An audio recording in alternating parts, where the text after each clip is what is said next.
Hi there, and welcome on the journey to transform culture. I'm Steve, and I'll be your guide. Well, folks, hope you're having a fantastic day and an even better week. In this episode, folks, we're going to talk a little bit about, or I should say, get into some encouragement, right? About hanging in there, okay? So few times do you get much encouragement more than likely, right? If you're a person with whether it's the job you go to with all the oversight and responsibilities at every level, right, to your family, to your friends, to your community, to your faith, all of it, right, you're probably pretty highly taxed. And if I was to hazard a guess, I think I'd be pretty spot on to think that about 80% of you aren't really getting the encouragement you need to kind of fuel your fight, if you will, fuel your efforts. And so you get burned out, right? Cortisol levels from stress are elevated, right? Maybe you're frustrated, all the things, right?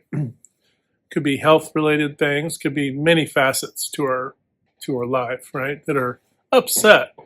And sometimes a solution that we can all bring, by the way, is to encourage one another. Now, oftentimes close the videos, presentations by talking about, to uplift, motivate, inspire, and just encourage one another, right? I'm doing that on purpose. It's not just some, tag that I came up with, okay? I'm doing that on purpose because if we're going to transform culture, right? And yes, we organizationally, of course, but also throughout all of culture, right down to our personal lives, because all dots connect. But if we're to transform culture, it's going to take all of us to do it and to create a bit of a perpetual wheel, okay? It's going to mean that we have to be encouraging, uplifting, and motivating, motivational toward one another, right? Not just to the, 2 or 3 people or the 5 maybe, and it's going to be different for everyone. Maybe you are on a grander scale, right? Maybe you are an uplifting person that's pretty conscious of this, right?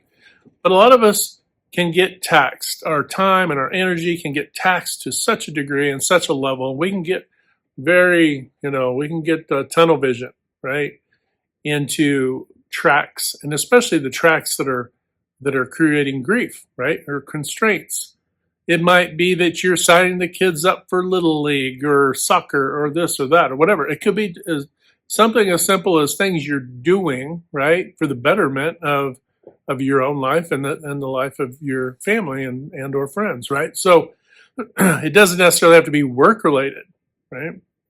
We can get pulled off track by getting caught up into some of that drama, and God forbid, toxicity seeps into those things too, right? Conflict can seep in anywhere, and that conflict has to go somewhere, folks. And oftentimes it comes right back to us, right?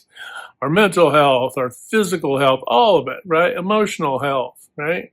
Our time management, which is also not helping, right? Because do you have time to recharge now? Do you have time to kind of get away and reset, right? Even if that getting away is just 15, 20, 30 minutes in your own home and in your room or something, just taking a nap or meditating or whatever, right? Taking a walk, whatever it is, right? So it's super important for us to keep this wheel turning, right? And for everybody to have the hope to be able to, hey, hang in there, right? We have to keep in mind that it's going to take those of us, kind of in the stands of your life going, hey, you're doing great, keep it up, hang in there, right? And then this happens with, we're cheering on Joe, and tomorrow we're cheering on Sue, and we're cheering, whatever, right? Obviously symbolic, but you're cheering on and supporting, and right. The challenge here, folks, is that when we get into the difficult ruts and the difficult things ourselves, it becomes very difficult to be positive toward other people. And so what happens is that like I'm struggling, now they're struggling and they're struggling, and now nobody has any juice left to encourage one another, right? And oftentimes it's because we've oversaturated our life with too much stuff, right? Too many responsibilities, too many things going on, right? Got to kind of declutter.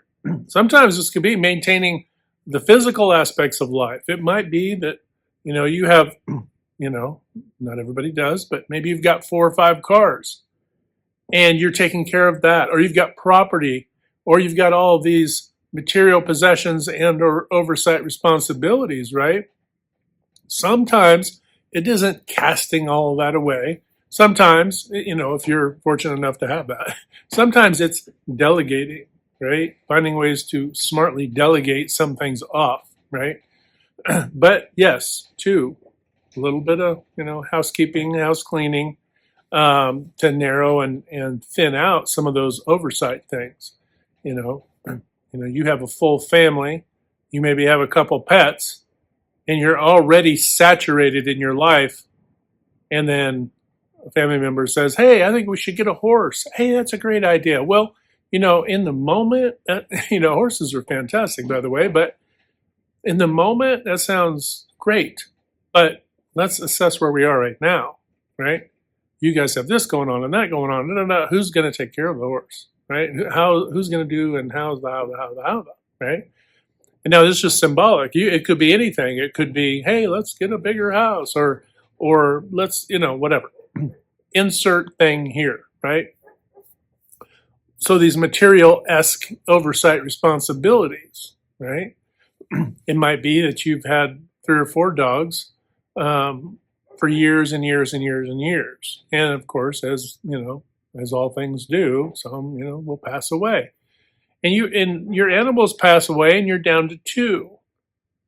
Now you just knee jerk and run out and go get 2 more or 1 or whatever. Or do you assess, oh, well, my kids have this going on, or my family has this, or I have more responsibility and I'm traveling now, or something, right? You got to assess, and you got to go, is that really practical? Does that make sense, right? Is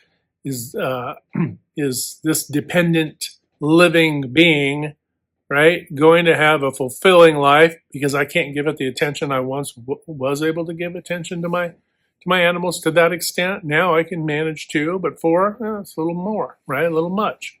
So we have to make some judgment calls, right? Well, I use those examples. Now dial that into your professional side.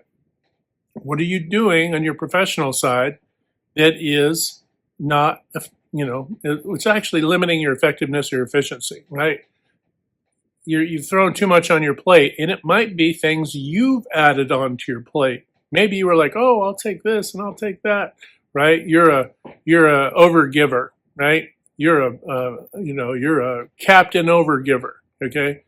And you've been overgiving from the start. Well, you're burned out now. Why? Because you've been overgiving the whole way while everybody else is doing about 70% of all the effort that you have. Doesn't mean they're not doing their work. It's just, relatively speaking, you're doing, half again more work, right? So we have to kind of assess these things and go, okay, what's practical? What makes sense? Where's their balance, right? The work-life balance is so huge. So when we start doing this, we then, cultivate a little more space for us to what? Feel a little bit better, okay? And then to encourage one another, encourage others, cheer others along, right? Support others. Hey, hang in there. You're doing great. Whatever. You've now created that gap. Becoming more effective and more efficient isn't some retentive approach to anything. No, it's doing things as smartly as possible, right? So that what? It creates a bit of a gap, right? That gap can be for growth in many aspects, right? It could be personal and professional, right? And it could be some of that gap, when you clean things up, could be for the health of the people in your organization. Maybe they're all stressed out, right? But they're not going to say anything to you, okay? Because why? Well, I don't want to say anything because everybody else is just steaming along too. Well, meanwhile, everybody's just overburdened and stressed out, right? And so leadership ownership, they may be great, but they don't have any feedback. They're not getting any feedback.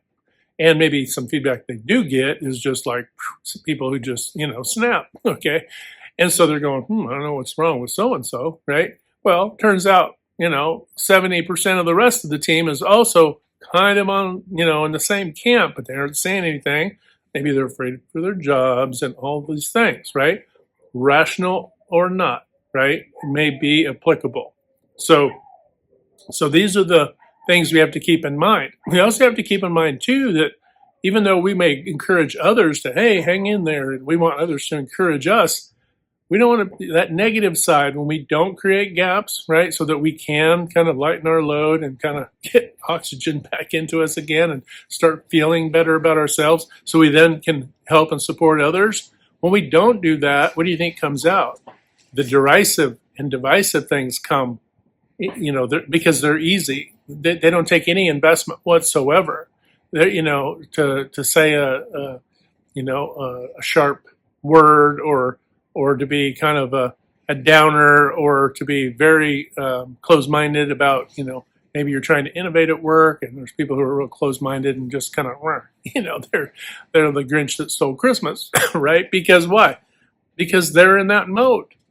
It's real easy to figure out who's, oversaturated probably outside of work. It's the ones who are really, the Grinch who stole Christmas at work, okay? Because naturally, you're not normally going to be kind of grinchy. Now, we can be like, well, I'm not really awake yet, kind of a thing, maybe initially. Yes, that happens. But we can't not be awake for all day, right? Or all week, or all month, or all year, right? Because then once the personality starts to take on that I'm this grinchy kind of person, then what do you think happens? Well, now that bleeds off into the rest of your team. And then here you go in these negative spirals, right? The red dominoes is what I like to call those, where things are not going well. Okay. So, because you're going to have enough people within the rest of culture, really, going to be in that negative side of the house. And so sometimes we got to create that space so we can overcome that, right? And sometimes we can inject into others' lives who are struggling this way and go, look, you're overtaxed. You're overtaxed, and what you have going on is just weighting you down. And it's not necessary. You don't need to do that. You'll be so much happier if you could figure out a way to thin out the things. Sometimes people do that to themselves on purpose, right? They overgive and take on things more so because they don't want to look inward and start tackling some of the conditioning of life, right? Some of the harsher things that may have happened in their life. And this is true for all of us. No, there's not one of us that gets off any of that. There are going to be days when you go, I've got to deal with the X, the Y, and the Z of my history of how I was raised or all the things, all the influences and pain that you suffered along the way, right? That you're quietly dealing with yourself. So you don't have time to do that if you're putting all these tasks in front of you that aren't necessary. You're just doing a bunch of things to distract yourself. And by distracting yourself, you're not healing. And by not healing, not only can you not be encouraging of your own journey, but you can't encourage others either. And why do you think culture suffers?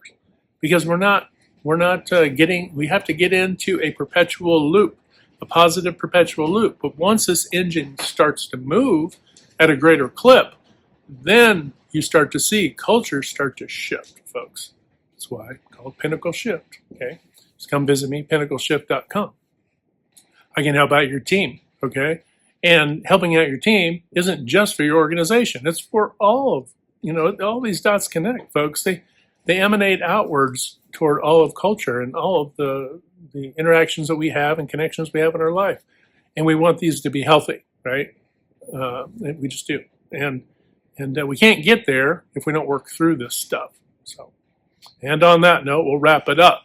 Hopefully you're all having a great day. Remember, hit that good green domino 3 to 5 times a day or more to uplift, motivate, inspire, and just encourage one another. When you do this, not only are you helping to transform culture, you're transforming your own life. But don't forget, we can't transform anything on the outside if we're not willing to take the time to transform on the inside. This is so important. All right, folks, hit like, share, and subscribe. And until next time, we'll talk to you later.